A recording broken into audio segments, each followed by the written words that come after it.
সুপ্রিয় শ্রোতা মণ্ডলী, আমার এবারের গানটি 6 লতিফার জিকির। লা ইলাহা লা ইলাহা ইল্লাল্লাহ। এই 6 লতিফার জিকির। লা কোন জায়গায়, ইলা কোন জায়গায়, হা কিভাবে ছাড়তে হবে, ইল্লা বলে কোন জায়গায় ঢুকাইতে হবে, সম্পূর্ণ জিকিরের কথাগুলো আমার গানের মধ্যে আছে। কিছু কথাই বলতেছি। প্রথম নম্বরে কল, বাম দুধের ঠিক 2 আঙ্গুলি নিচে। হাদিসের মধ্যে রাসূল বলেছে এই কলবের যে এক টুকরা মাংস, এই মাংস যদি দেহের ঠিক থাকে, মানব সম্পূর্ণ দেহটাই ঠিক থাকে। মাংসপিণ্ডটা যখন বিকল হয়ে যায়, তখন মানুষের দেহটা সঠিকভাবে পরিচালিত হয় না, যাকে বলে কল। 2 নম্বরে ডান দুধের 2 আঙ্গুলি নিচে লতিফায়ে রূহ। এই লতিফার রূহ যেখানে, যখন রূহ সঠিক থাকে তখনই মানুষ জিন্দা থাকে।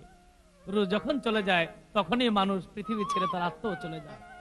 তাই এই রূহ নিয়ে অমর হইতে চাইলে কেউ তার লতিফায়ে জিকির করতে হবে। জিকিরের মাধ্যমে আত্মাকে যদি সতেজ করে, সেই তো অমর হতে পারে।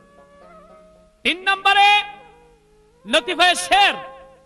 ইহার স্থান বাম দুধের 2 আঙ্গুলি উপরে, ঠিক বুকের করার দিকে ঝুঁকানো। এই শিরের মাধ্যমে বান্দা আশেক, আল্লাহ থেকে মাসেক। এই আশেক মাসেকের অর্থাৎ আল্লাহর গোপন ভেদ সম্পর্কে জ্ঞান আদান প্রদান হয় এই লতিফায়ে শিরের মাধ্যমে। 4 নম্বরে লতিফায়ে খুফি। ইহার স্থান কপালের মধ্যভাগে। আল্লাহর বান্দা যখন ইবাদতের মাধ্যমে, আনুগত্যের মাধ্যমে, জমিনে সেজদার মাধ্যমে কপাল ঠেকিয়ে আল্লাহর প্রতি সেজদায় হালতে আল্লাহর প্রতি গোপন ভাবে আল্লাহর সহিত প্রেম আলাপ করে, তখন আল্লাহ বলে, হে আমার বান্দা, আমি এক লুকায়িত মহাধন, আমাকে তোমরা সন্ধান করো। লতিফায়ে খুফির মাধ্যমে আল্লাহর গোপন তত্ত্বকে সন্ধান করতে হবে। 5 নম্বরে আকফা। ইহার স্থান মাথার তালুর নরম স্থানে, দেহের শীর্ষ চূড়ায় দখল করিয়াছে। লতিফায়ে আকফার জিকিরে পথের যাবতীয় মহাগোপনীয়তা প্রকাশ হইয়া আল্লাহর কুদরতে মহাজ্ঞান সাগরের মধ্যে ডুবিয়া মহাজ্ঞান লাভ করিতে সম্ভব হয়। ইহাকে লতিফা আকফার জিকির বলা হয়। 6 নম্বরে লতিফায়ে নফস। ইহার স্থান নাভিমূলে। এই নফস মানুষকে সব সময় কুপথে টানে। তাই আল্লাহর পথে জিকিরদারি যারা জিকির করে এই নফসকে শাসন করিতে থাকে, তখন এই নফসকে এশকের আগুনে পুড়ে পুড়ে আল্লাহর পথে নিয়ে যায়। তখনই মানুষের 6 লতিফার জিকির সম্পূর্ণভাবে সঠিক হয়। তাই নিয়ে আমার এই গানটি। 6 লতিফার ভাবের ঘরে, 6 লতিফার ভাবের ঘরে জিকির করো রে, জিকির করো রে। আল্লাহু আল্লাহু আল্লাহ, আসফি রাবিন জাল্লাল্লাহ, মাফি কলবি গায়রুল্লাহ, নূর মুহাম্মদ সাল্লাল্লাহ, লা ইলাহা ইল্লাল্লাহ, লা ইলাহা ইল্লাল্লাহ।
শব্দ হয় নাভি বলে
শব্দ বলিয়া